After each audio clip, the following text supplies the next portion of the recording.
Okay, yeah, I know. It is still somewhat technically, yes, it is summer where I live at least, and I'm wearing a hoodie. I got short shorts on and I'm wearing a hoodie, but that's not what this video is about.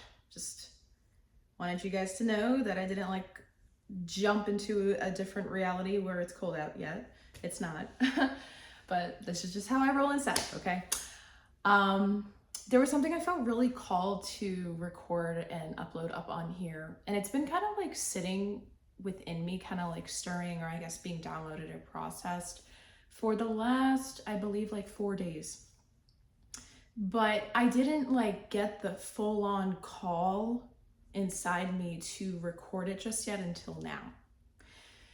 So I felt very called to share something that's been kind of coming through as a big lesson, or not lesson, but more as a realization and download, I guess you can say. You are in control over a lot more things than you realize in your life. In most circumstances, there will, yes, always be the thing, the component that, yes, you will not be able to control, period. Like, that's just it. But there will also always be things that you can control too. In every single situation you go through, there will always be things that you can control. When you are in the middle of experiencing something very tragic or chaotic or just all over the place,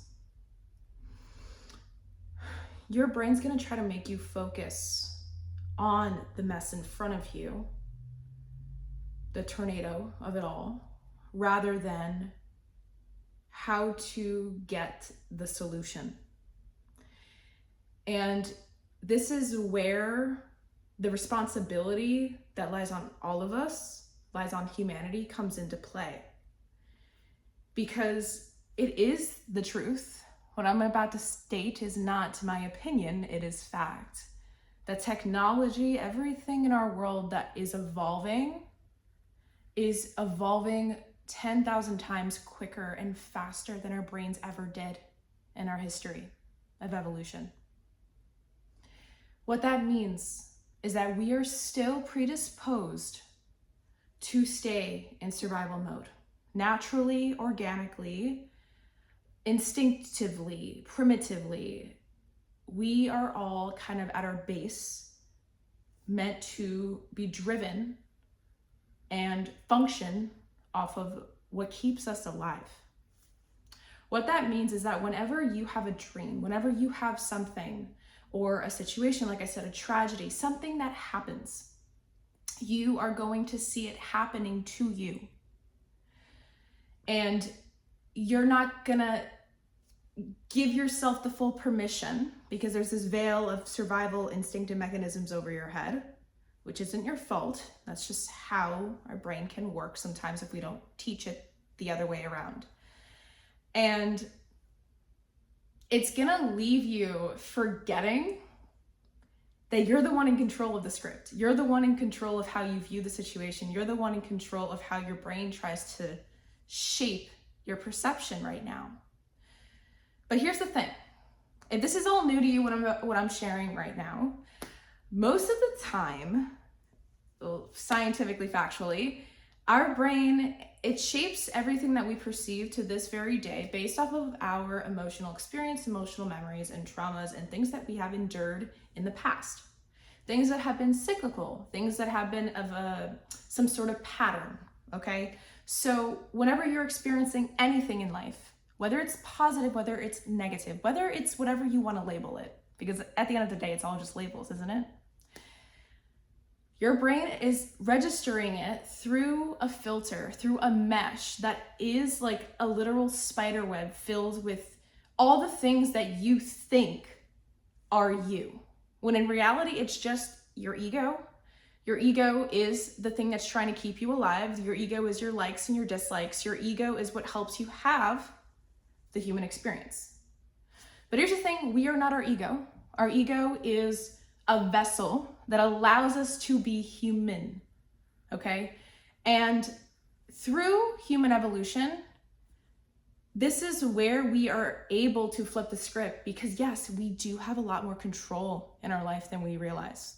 We are able to shift it. We are able to access different parts of our brain if we give ourselves permission to.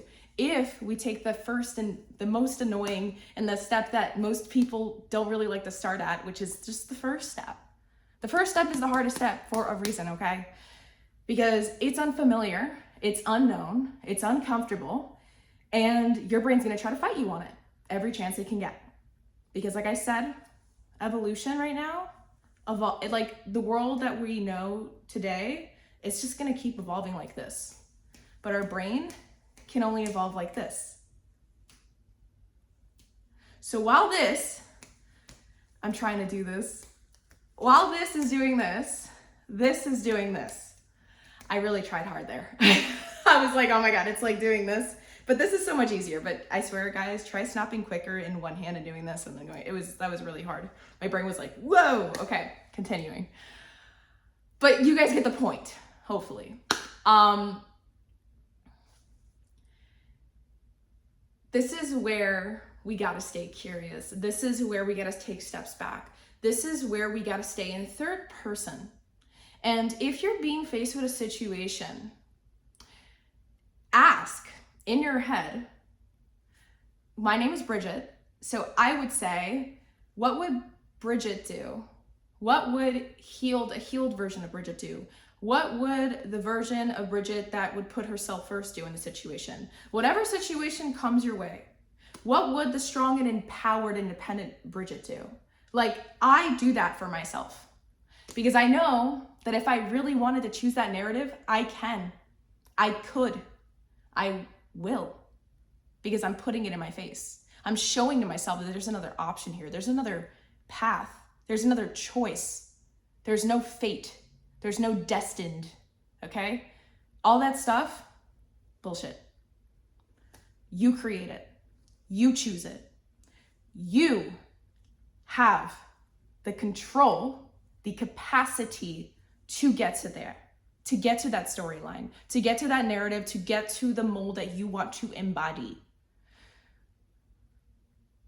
So, yeah, I guess that's really it. Yeah. Sending you love. Bye.